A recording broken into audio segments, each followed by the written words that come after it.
All right, let's dive right into this. Welcome to today's Explainer, where we are unpacking a truly historic shift in the Middle East's economic landscape.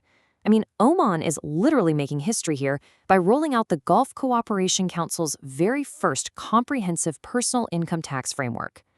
Taking effect on January 1st, 2028, this new law, under Royal Decree number 56/2025, is setting a massive, massive precedent.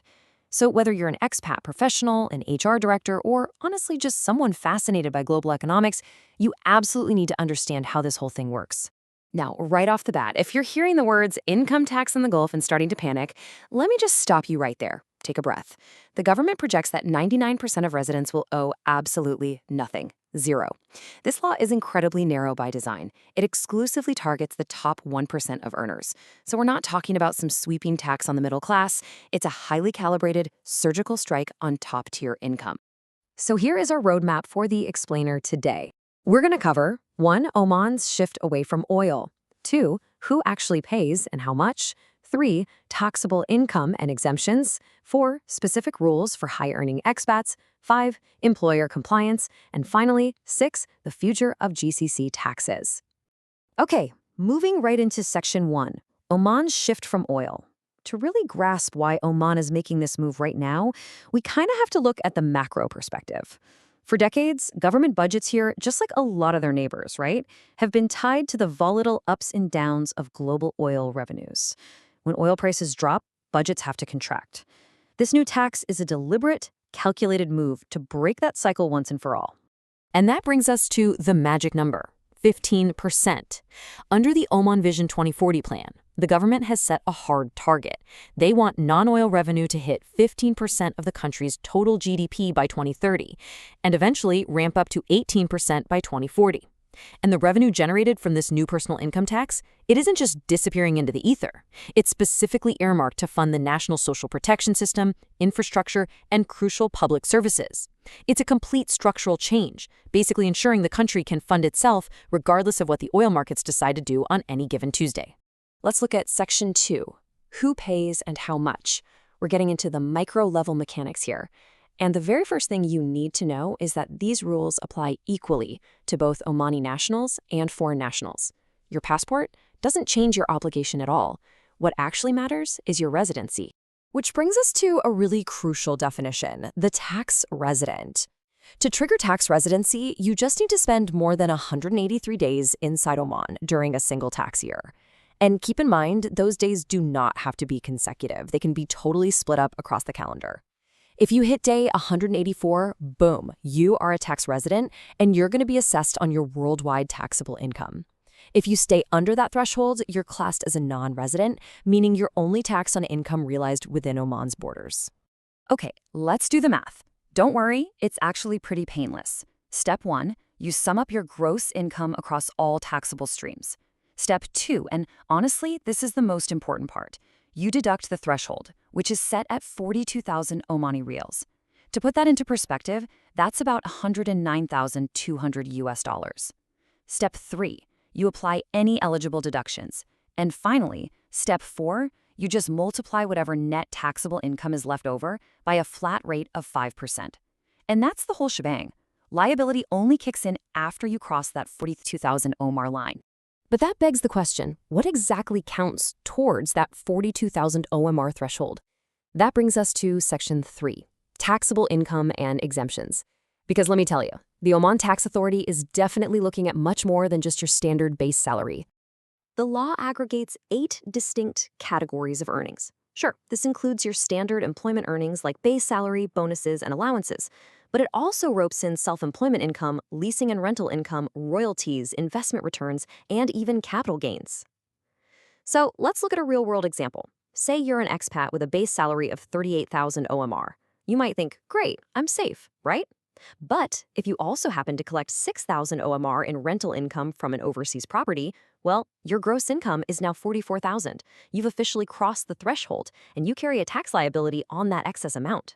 Fortunately, though, there is a protective umbrella over certain assets. The law has carved out some very specific exemptions. Government pensions and end-of-service gratuities, which is obviously a massive factor for expats, are fully exempt.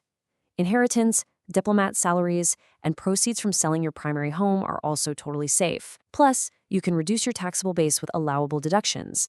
Things like mandatory Islamic zakat payments, verified out-of-pocket healthcare or education costs, and even the mortgage interest on your primary residence loan can all be subtracted from your gross income. Let's pivot slightly for Section 4, Rules for High-Earning Expats. I want to speak directly to the senior expat professionals following along, because that 1% target largely includes you. You have some highly specific financial exposures that you absolutely need to prepare for between now and 2028. Your biggest exposure by far is the worldwide income rule. Like we covered a minute ago, if you meet that 183-day residency requirement, Oman isn't just looking at what you earn in Muscat. You literally must declare your global income. Got a rental property in the UK? That counts. Investment returns from a European brokerage? Yep, that counts too. What about freelance consulting fees sitting in some offshore account? Yes, all of that forms part of your gross income for Oman tax purposes. Now, naturally, you might be asking, wait, am I going to be taxed twice on this? Well, the good news is that foreign tax credits exist to prevent dual taxation. If you've already paid income tax on foreign earnings in another country, Oman allows a credit against the Oman tax due on that exact same income. However, and this is a really big risk to flag, Oman only has double taxation treaties with a limited number of countries. So if you're holding assets in a non-treaty jurisdiction, you face some very real tax exposure. You absolutely need to get professional legal advice well before the 2028 enforcement date. So we've talked plenty about individuals, but what about the companies actually writing the paychecks? Let's get into Section 5, Employer Compliance and Obligations. Make no mistake, while the tax is officially on the individual, the heavy lifting of tracking and enforcing this entire law falls squarely on the shoulders of HR teams and business owners. Employers have a serious duty here, and honestly, HR departments might need a little extra coffee for this one. You have to track cumulative earnings across an employee's salary, their bonuses, and their benefits. The very second an employee crosses that 42,000 OMR threshold, your payroll system must immediately calculate, withhold, and remit that 5% tax to the Oman Tax Authority. There are even rules requiring a massive 20% withholding tax on non-salary payouts, like royalties or lease fees, if they're over 20,000 OMR to residents. And remember, businesses have to balance all of this while simultaneously navigating the Ministry of Labor's Omanization quotas. A compensation package that attracts top foreign talent today, it might require some serious renegotiation to stay competitive once this 5% tax starts biting into their take-home pay. And let me tell you, the stakes for compliance are incredibly high. Annual filings are due within 6 months of the tax year end. You do get a 3-year window to revise returns, but you only have 30 days to correct an error once you discover it. The tax authority can audit you up to 3 years post-filing, or up to 5 years if they suspect fraud. But the most crucial detail you need to take away from this is the late penalty. There is a 1% additional tax per month that accumulates on unpaid balances. Missing these deadlines is going to get incredibly expensive incredibly fast. Let's zoom back out to the macro level for our final segment. Section 6, the future of GCC taxes. Because what Oman is doing right now, it doesn't exist in a vacuum. It is setting a massive precedent for the entire Gulf region. Historically speaking, Gulf governments have been absolutely terrified of introducing personal income tax, mostly out of fear that it would trigger this massive exodus of expatriate talent. Well, Oman is finally testing that theory.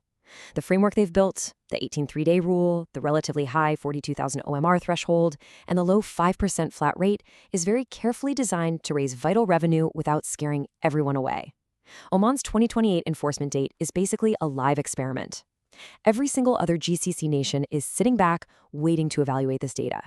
They want to see the actual tax take, the compliance rates, and, most importantly, if expat hiring actually takes a hit.